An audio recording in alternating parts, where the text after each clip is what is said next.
জয়নগরে ভয়াবহ পথ দুর্ঘটনা। নিয়ন্ত্রণ হারিয়ে পাঁচিল ও গেট ভেঙে বাগানে ঢুকে পড়ল মালবাহী গাড়ি। বুধবার জয়নগর থানার অন্তর্গত দুর্গাপুর এলাকার মানুষ একটা জোরালো আওয়াজে চমকে ওঠে। সাথে সাথে তারা বাইরে বেরিয়ে দেখেন কলকাতা থেকে জয়নগরগামী একটি কাঁচ বোঝাই মালবাহী গাড়ি দ্রুত গতিতে নিয়ন্ত্রণ হারিয়ে কুলপি রোডের পাশে শ্যামসুন্দর মন্দিরের গেটের ঠিক উল্টো দিকে পাঁচিল ও গেট ভেঙে বাগানের মধ্যে ঢুকে পড়ে।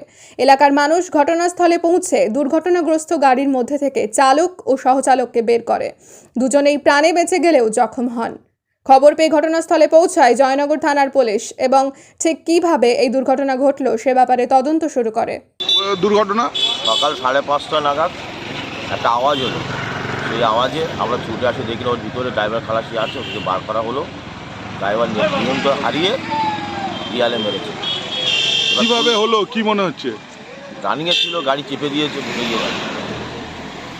ড্রাইভার খালাসি কোনো ইনজুরি হয়েছে? না, ওরা ইনজুরি হয়নি, আর সুস্থ আছে।